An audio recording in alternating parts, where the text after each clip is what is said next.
Have you ever promised yourself, "I'll start tomorrow," so many times that starting felt heavy? You're not lazy. You're worn out by all or nothing rules. Let's try a different kind of promise. One small, time-limited agreement with yourself that's humane enough to keep curiosity alive. Hi, I'm Pami Parker. Welcome to the Self-Care Cafe. I'm so glad you pulled up a chair. Today we're talking about a practice I call a quiet contract, a short, compassionate agreement you write with yourself so you can try new ways of being without pressure. Joining me is Dr. Maya Chin, a coach who works with women moving through big shifts. Maya, thank you for being here. Thank you, Pami. It's a pleasure. I love sitting in this kind of practical, tender work with people. Before we get into the how, tell me briefly, why does this tiny contract idea actually help when everything else feels overwhelming? Two simple pieces come together: commitment devices that narrow choice and self-compassion that softens the stakes. Short, specific experiments reduce the mental friction of endless decisions. And when you add a kindness clause, you protect yourself from the shame spiral that usually kills follow-through. Okay, real quick story time. I'm bracing to learn something useful here. Maya, can you share a client example that shows what actually shifts? Sure. One client, let's call her Anna, was mid-career and trapped in either-or thinking, either reinvent everything or admit defeat. We framed a quiet contract, a 30-day experiment to work on one small portfolio piece, 20 minutes a day, with a kindness clause that let missed days pass without shame. Wait, was she afraid to call it an experiment? That word can feel small in a moment that feels enormous. Yes, she was. At first, she translated experiment as not serious and worried it diminished her grief. But what changed was physiological.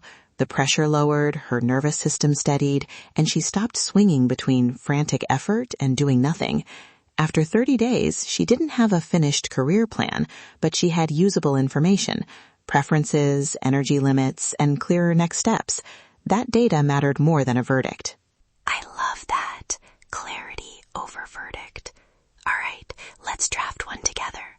If you have paper or your phone or just your attention, bring it in. Breathe in once and notice a small intention that doesn't feel impossible. Write the heading, Quiet Contract, Intention. Then 3 tiny lines. 1, the specific action.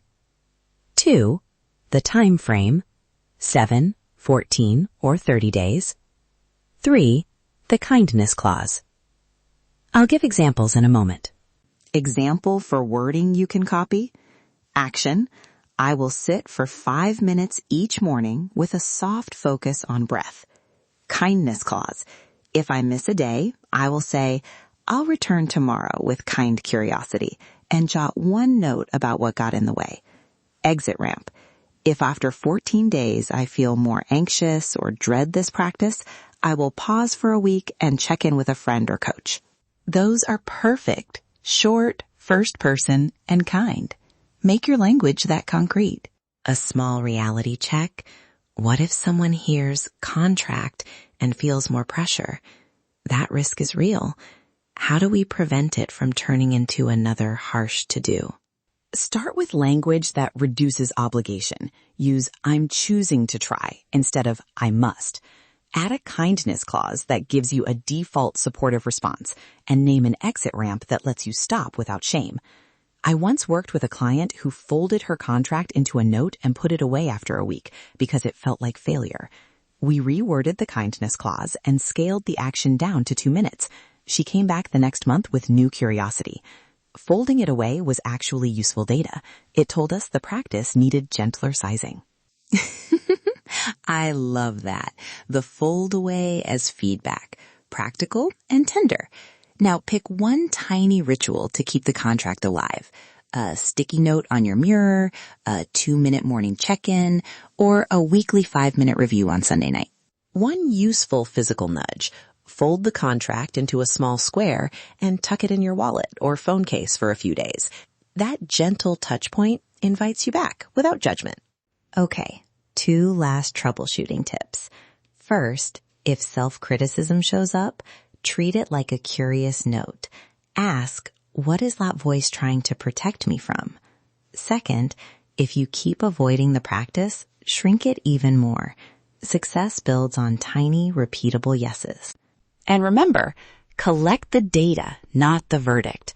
After your chosen time frame, look back and ask, what worked? What drained me? What do I want to try next? That curiosity is the whole point. Before we close, one brief reflection. Close your eyes if that feels safe.